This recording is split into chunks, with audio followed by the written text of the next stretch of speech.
Gods be damned. With that parasite in his brain, Father could wreak untold havoc in the Absolute's name. Should Baldur's Gate fall to the Absolute, every one of the coast cities will be ripe for the plucking. We're not just fighting for our cure, we're fighting for my father. We're fighting for the Gate. We're fighting for all of Faerun.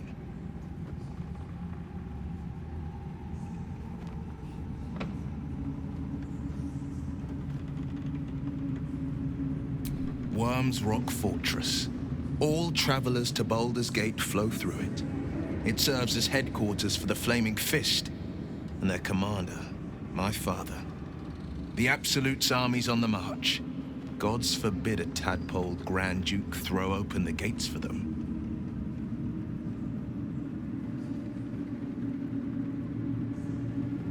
Orin, I'd never heard tell of, but Gortash I know. Or know of, more precisely. A self-styled strategic advisor to Baldur's Gate's peers. A bit player with dreams of a leading role, the way Father told it. He had no use for Gortash, and even less for his advice. I don't remember much beyond that. But where these Chosen are concerned, I have a suspicion we're about to know more than we'd like.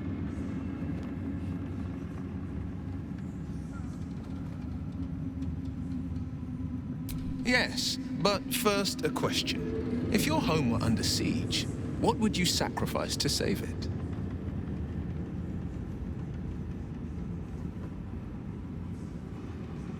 As would I, and more. I was 17. Father, older Ravengard, had just been named a Grand Duke and was called away to Elturel to help settle a dispute. That's when the Cult of the Dragon made its move. The Cult of the Dragon, a fractured religion.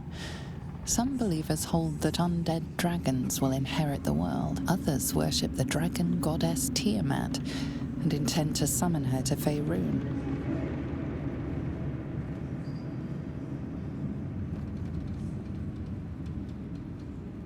To conjure the Dragon Queen and lay waste to Baldur's Gate. A 10-day after Father left, I heard a whisper as I slept. Duskhawk Hill. The Queen of Chaos awakens. Go alone. I grabbed a rapier and set out. There wasn't a cloud in the sky, yet not a single star was shining. There they were, gathered at the foot of the hill. Your head tingles. Wyll wants to show you what happened. In the looming shadow of the mount, 5 groups of 5 figures each encircle a lofty totem. Atop each totem, a dragon's head is carved, and a massive orb held in its mouth.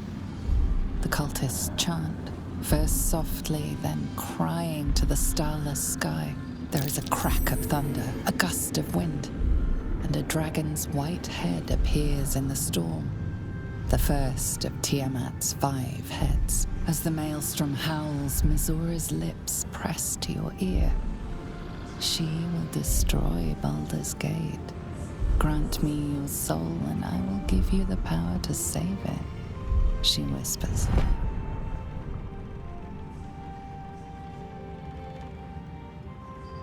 She read the terms while 2 devils stood witness, and I said yes. 1 soul for 1 city.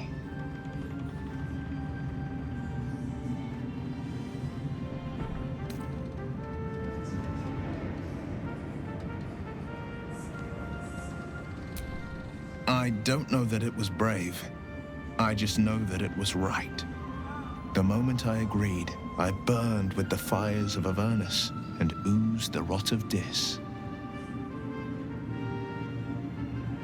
The cultists choked on our poisons and burned from our flames.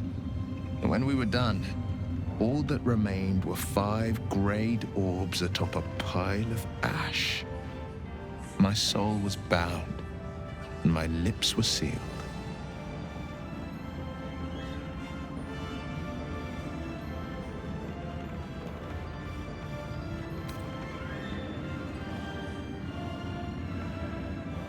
It is the one scar I ever bore of it. Mizora replaced it with a sending stone. She uses it to track my location and speak from a distance. I could flee to the spine of the world or the depths of the lower dark and still never shake her.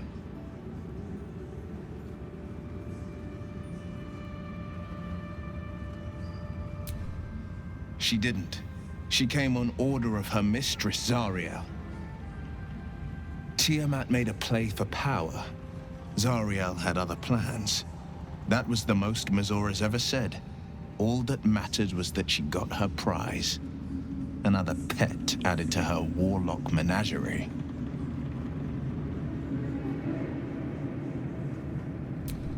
He returned to an unsuspecting city and a wayward son with a smirking devil at his side. I tried to tell him the truth, but my mouth couldn't form the words. I'd led him to the battlefield, but Mazora had swept it clean. I showed him my stone eye, but he only turned away. After, he said only one word: go. So I did.